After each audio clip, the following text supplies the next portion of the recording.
নবী রাহমাতুল লিল আলামিন বলছেন, বান্দা যখন সিজদায় যায় কপালটা তার মাটিতে লাগে না, রহমানের দরবারে গিয়ে লাগে।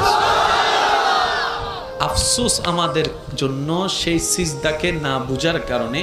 আপনাদের মসজিদেও হয়তো অনেকবার আপনারা লক্ষ্য করেছেন, রুকুতে না হয় সিজদাতে না হয় বৈঠকে ইমাম যদি কোনো রকম একটু দেরি করে, 5-10 সেকেন্ড যদি একটু সালাম ফিরাতে দেরি করে কিংবা উঠতে দেরি করে, পিছন থেকে একটা কাশি নামক মিসকল চলে আসে। কাশি নামক মিসকল চলে আসে, ও ভাই তুই কাশলি কেন, তোর কি জক্কা হয়েছে? বলে যে না, ঠান্ডা লেগেছে। না তো কাশলি কেন?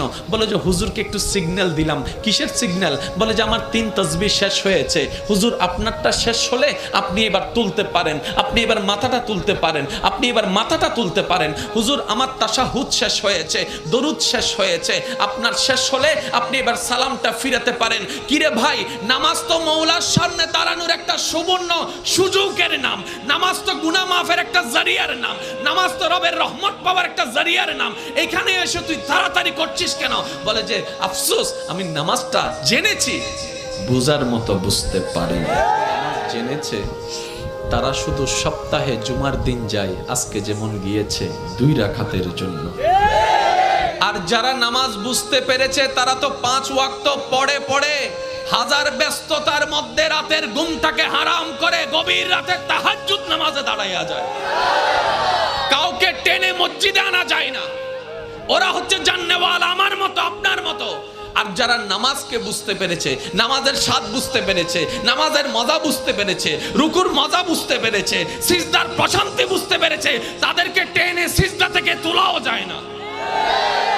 সেজন্য এখন আপনারাই সিদ্ধান্ত নেন, কি জানার তলে থেকে ঝগড়া করবেন নাকি বুঝার তলে থেকে মওলার সাথে প্রেম করবেন। আপনাদের ব্যাপার, এটা আপনাদের ব্যাপার, আপনাদের ব্যাপার, যার যার ব্যাপার। সব একটা কথা বলি, আল্লাহ আমাদেরকে দুনিয়াতে যতটুকু বিশা দান করেছেন অর্ধেক হায়াত শেষ, বাকি আছে আমাদের অল্প একটু।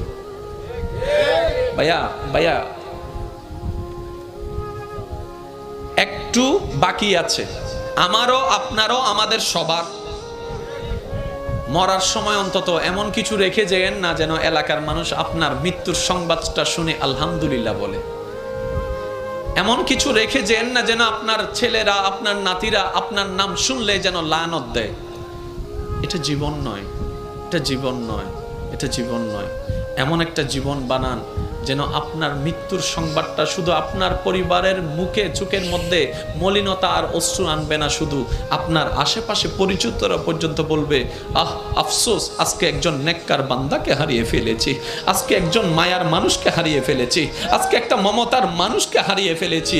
যেভাবে সিদ্দিকে আকবরের দুনিয়া থেকে যাওয়ার পরে জগৎ কান্না করেছে, ফারুকে আজম যাওয়ার পরে জগৎ কান্না করেছে, ওসমান ও আলী যাওয়ার পরে জগৎ কান্না করেছে, ইমাম হোসেন কারবালায় শহীদ হওয়ার পরে 2005 সালে চট্টগ্রামের মানুষ পর্যন্ত কান্না করছে।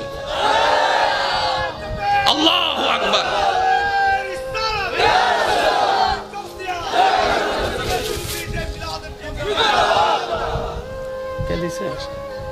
কে দিছে এটা?